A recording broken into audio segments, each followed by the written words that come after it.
Assalamu alaikum, урматтуу бир туугандар. Видеобуздун кеңири таркалуусу үчүн лайк басууну унутпаңыздар. Расулуллах саллаллаху алейхи вассалам хадистеринде айтып кеткен, себепчи болуу кылганга тете. Иншаллах сиздер да ушул себеп менен ажыр соопторго ээ болосуздар.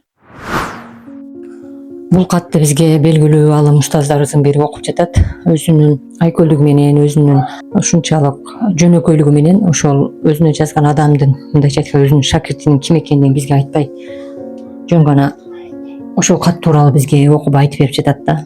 Күндөрдүн биринде ошо устаз отурса, эшиктен бирөө келип кат берет. Ал катты алып устаз окуйт. Окуса, устаз сизге Алла ыраазы болсун дейт. Мен бул жерде сизге Алланы кошуп айткандыгымдын себеби дейт, сиз Аллага ишенесиз, Аллага толук таянасыз. Ошон үчүн мен сизге ассаламу алейкум деп салам айтып, Алланын ыраазылыгын каалап жатам дейт. Бирок мен өзүм мындан ары Аллага ишенбей калдым дейт. Астагфируллах, Алла сактасын бизди. Бул жерде кат тууралуу айтып жатабыз да.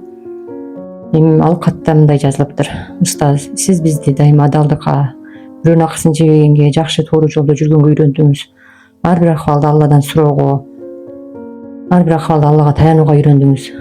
Бирок мен ушунча жылдан бери сиз айткандай кылып Алладан сурап келем, байлык сурадым, бирок Аллах мага байлык бербеди дейт. Мындан ары байлыкты мен өзүм иштеп табышыма көзүм жетти дейт. Мен мындан ары Алладан сурабайм, байлыкты өзүм иштеп табам деп ушундай жазылган кат болот. Дагы ал катта жазылган: мен билгенден канча ийгиликке жеткен адамдар эч качан Алладан сураган эмес, өздөрүнүн күчү менен гана тапкан дейт. Мен да ошондон ары өз күчүмө таянып, өз күчүм менен тапмак болдум. Буга кандай дейсиз? Мен ушул суроону сизге бермекмин деп кат берген да. Анан эми бул жерде устазыбыз башкадан болгондо, эми устазыбыздын айкөлдүгүн караңыздар. Устаз тек гана эч бир жаман нерсе айткан жок, тек гана жылмаюу менен ал шакиртине жооп берди. Бул эми устаздын бул жерде өзүнүн жөнөкөйлүгү, момундугу, өзүнүн ушунчалык илимдүүлүгүн билдирди да. Анан ал бир эле окуя менен жооп берип койду.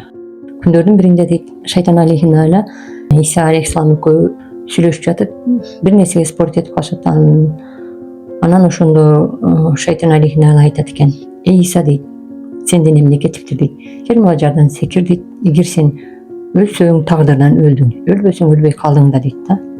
Все равно сен өлө турган пендесиң, өлөсүң дейт. Жана желен Иса алейхиссалам карап туруп, эне алаты дейт, сен Алланын алатысындасың дейт. Мени Алла Таала бул дүйнөгө жараткан дейт, сыналуу үчүн дейт. Мен бул дүйнөгө сыналуу үчүн келгенмин, сынамакка келген эмесмин деп жооп берет да. Эми бул жерде да устазыбыз жана шакиртине жөн гана жакшынакай хикаят менен жооп берди да. Караңыздар, эми бул жерден биз чыгара турган кичинекей гана натыйжа дейбиз кандай? Бул жерде биз бул дүйнөгө келгенибиздин максатыбыз эмне экен? Бул дүйнөгө биз сынамакка эмес, балким сыналууга келгенбиз да. Ар бир акыбалда Алла менен болуп, Аллага таянып, ар бир акыбалда Алланын алдында өзүбүздүн ким экенибизди унутпай, алсыздыгыбызды Аллага билдирип, Алланын астында, Алланын алдыга барганда таза жүрөк менен барууга сиздерге, бизерге баарыбызга Аллахым насип этсин.